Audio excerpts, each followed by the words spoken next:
Hello, everyone, and welcome to another episode of Startup Chat. I'm Afshin Deuce. I'm Mo. I'm Mo. Hey, How's it going? nice look. Thank you. You know, I was out and I had to dress a little bit more formal today. Okay. So I put this shirt on. Usually I have just a polo shirt or a t-shirt on, and then I thought it's cold, so I wore this Yeah. on top. That's Vancouver for you, right? Yeah, exactly. Yeah. Same for me. I have my PayPal shirt under this. Okay, so Mo, what are we going to talk about today? As we were talking about storytelling and how we navigate our story in our pitch, Yes. what we should be consider from problem, solution, and go on. Yes. I thought maybe it's good idea when we are talking about solution. Yes. Look at the market. Of course. What is the size of market we are targeting? I don't think it's a good idea. I think it's a great idea. Okay. And I think it's one of the absolutely necessary things that Mhm. people need to do, because there needs to be a market for a product. Otherwise, you can't call it a product. It just becomes a, I don't know, pet project. Yeah. Yeah. That broke you. Yeah, yes, that would make you go broke. Yeah, Yeah. I agree. So, yeah, I think talking about market size, maybe along the product market fit, Mm-hmm. and then maybe we can also talk about business models. Yeah, sure. And well, how are we going to make money? Are we going to Mhm. buy something for $20 and sell it for 10, or is it going to be the other way around? Or are Yeah. we creating something that is actually scalable and can be used by many people, and we can also make money at it, right? Mhm. So, what are the different business models that will facilitate the adoption of the product? Mhm. And how do we segment the market? How do we realistically pick a market to launch in?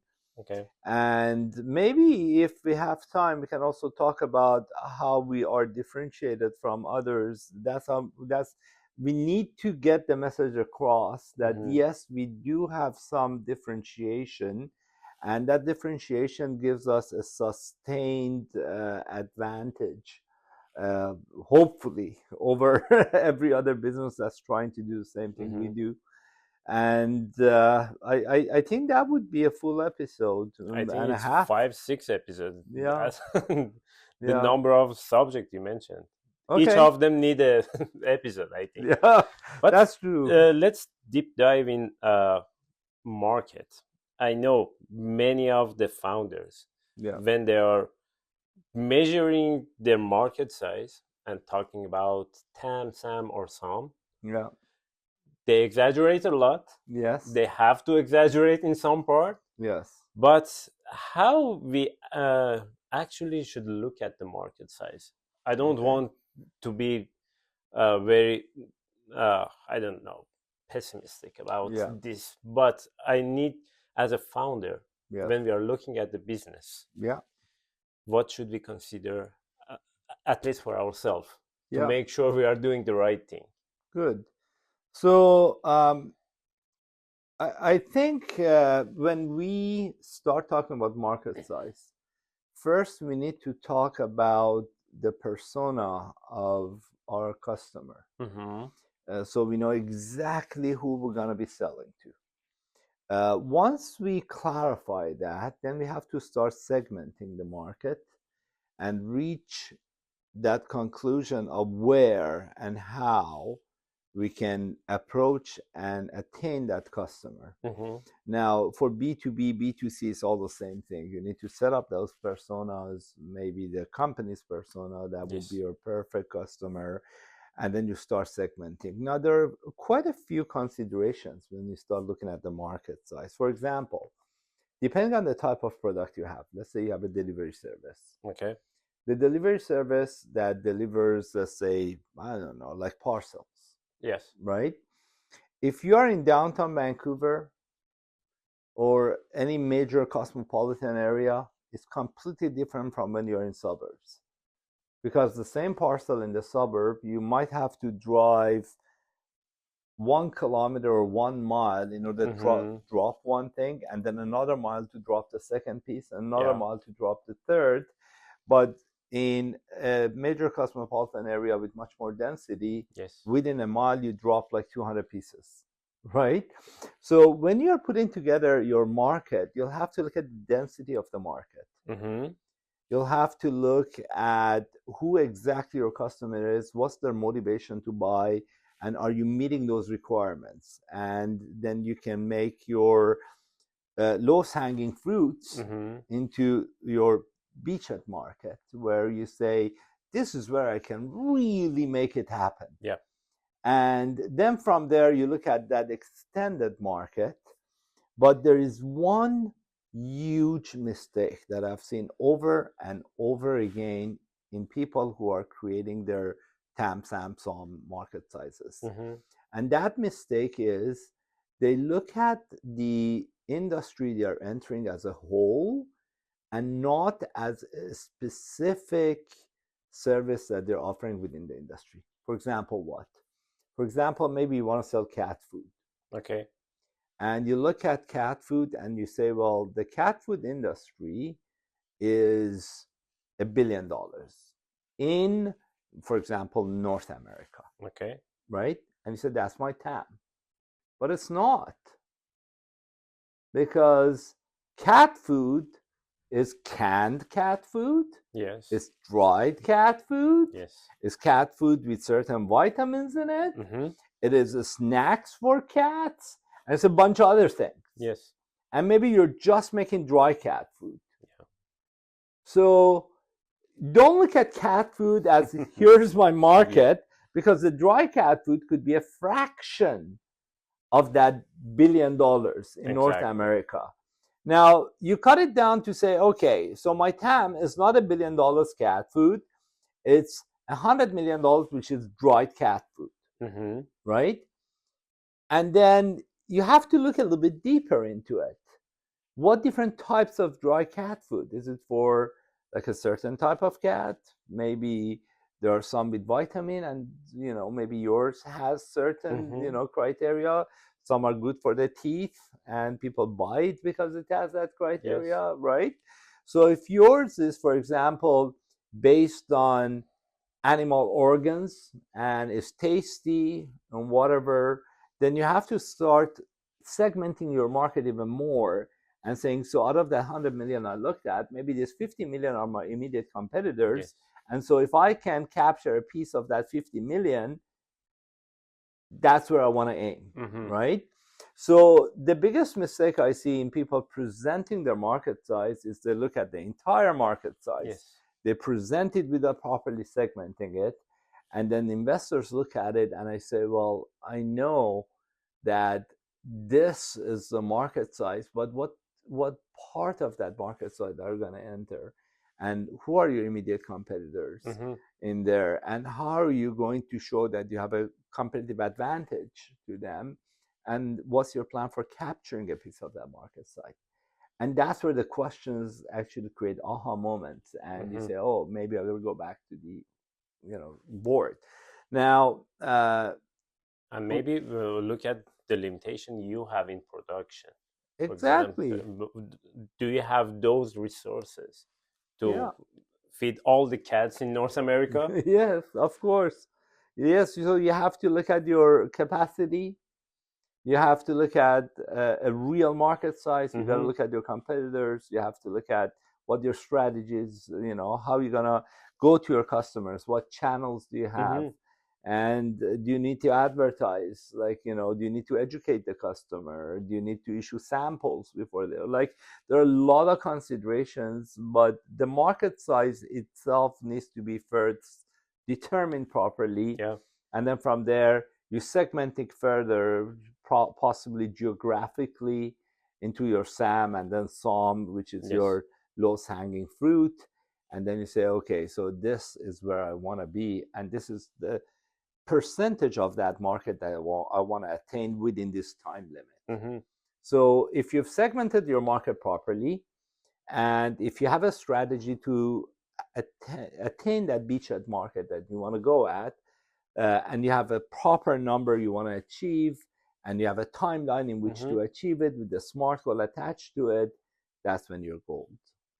That's when you can actually stand behind the data you're presenting. Talking about the time limit, when you were talking about that, I was thinking about different type of food. They have expiry date. Of course. Maybe you have the capacity to produce tons of food. Yes. But you should consider your distribution network. Of course. Can you deliver this product before the expiry date, or it's a waste? Very true. The shelf life is a major consideration depending on the type of product that you're marketing. Very true. Or, services could also go out of date. For example, some services are seasonal. Yes. Right? So there's a lot of considerations when you talk about go-to-market. So asking the right question when you are talking about your market is very important. It's extremely important. Yes. So I guess we could talk about this for a long time, and we could come at it from different angles. Yes. But I want to talk a little bit about business models. Right? I remember there was a time where we used to own music libraries. And movie libraries. And we had all these CDs and DVDs, and we were proud of it. We'd put it up on the wall, and we had CD holders and DVD holders and all that. The ones with the little slide in it when you slide in the CDs. I don't know if your age allows you to remember. It does? Yes, it does. And then all of a sudden, something happened. We got rid of our libraries. And right now, we don't own any music. We don't own any movies. And we are not paying to purchase something that we can use in a recurring way or even share it with each other. Yes. But we have access to more music and more movies. The movie industry is still making money. The music industry is still making money. But they're not selling the hard copy of any of their movies or musics or whatever. So that's a byproduct of the new business model. And that is a byproduct of how we have actually changed and how we perceive value. So there are bicycles out there that we can ride without owning a bicycle. There are homes that we can go live in through timeshare, where we only have access to a subscription to a portion of the home during how much time we want to spend in it. And we can do the same with clothing. So there are various new business models, most of them shared economy. So we have some assets that we share with others. You have a parking, you can make it available to others to park in it when you're not there to use it. And I know that's happening in downtown Vancouver. Actually, I have a friend who's doing that, and it's extremely successful. And then we have things that we share, we don't own them at all, and that pride of ownership has been taken away from us. So that opens the door to a lot of new, different business models, right? Yes. I have to gloat a little bit here. Okay, I actually coined in a word in Urban Dictionary. And the coin is MAAS, MAAS. Machine as a service. Oh, nice. So you don't need to buy the equipment. You can actually get it and pay for the production that it does. And there are a lot of people who are looking into doing this. I had a friend who built a centrifuge and wanted for creating butter out of milk. And he was saying, I'm going to put a centrifuge in every place where they are producing milk, so they can actually get the butter out of milk and put it out, like things like that, right? So what kind of new business models have you come across that you truly appreciate? So you talked about streaming. Yes. And how it affects our life. Yes. And one of the business model that I really into, and it's kind of streaming, kind of SaaS, but it's related to our product. At PayPal, Our Okay. business model is DaaS, data as a service. Okay. Okay. Yes. Interesting. Yes. Okay. So the thing that we do, we just collect data, Yeah. proper data at the proper time. Okay. We create value out of that data, Yeah. and we provide it to those who want to use that data. Okay.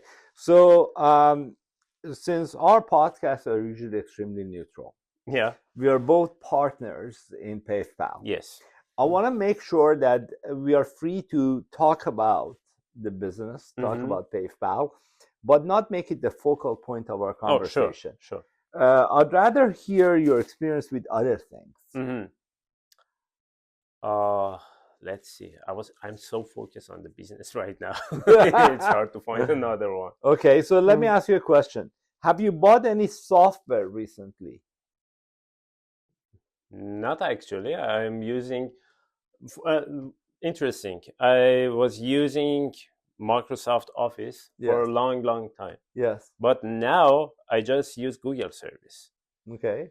So I don't know how the money works on Google. Yeah. But for now, I don't pay for Microsoft Office anymore, Okay. and use all the services On Google. Google. So Google has their own, I don't know, Google like Sheet, PowerPoint, Google Sheet, PowerPoint, all everything. of that. Yeah. Interesting. How we can describe that? I guess usage data probably is what they're looking for. And I don't know if in the future they'll start charging us for it, but for now it seems to be free, right? Yeah. But it's interesting how everything is moving towards becoming subscription based rather than buy this, hold it, and use it. And companies that are subscription based are valued a whole lot higher.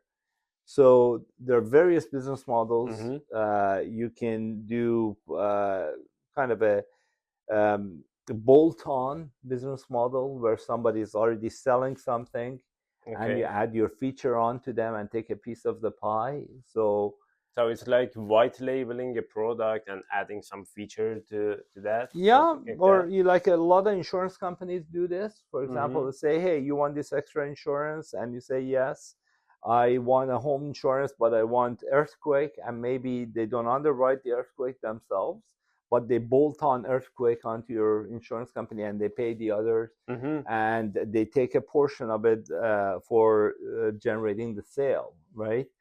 So there are different ways of selling, and there are different ways of charging. Like I remember there was a time where you would get a software and they would say per station, this is how much we want.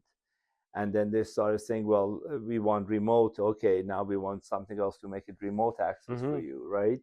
Right now, it seems like everything is ubiquitous. So it's like you subscribe to something, it's going to be available to you everywhere, anywhere. Like I have subscribed, for example, to Netflix. I can watch it on my TV at home. I can watch it on my telephone while I'm on a bus going somewhere. I can watch it on my computer, like all over the place, right? Yeah, and a smarter way, sorry to interrupt you, the smarter way in subscription is pay as you go. Yes. For the amount of things that you use, right? Exactly. Yeah. It looks like subscription, but it's more fair. Yes. For user. Yes. To pay as much as he used. Yeah, he or she used. Yeah. Right. Yeah.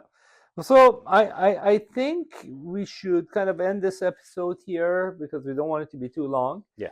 And then next time we meet, maybe we talk about sustained differentiation, sustained advantages, IP, and how you present it in a pitch. Because today we didn't really refer to the pitch very much, but we kind of shared our experiences in regards to business models and market size. Yeah, sure. And I would like to talk about market research. It's really important. And how you follow up your competitors. Yes. And how to magnify your features in compare with your competitors. Of course. It's really important. Which is a sustained competitive advantage that we want to talk about. Yes, Very true. Sure. Okay, well, this sounds good.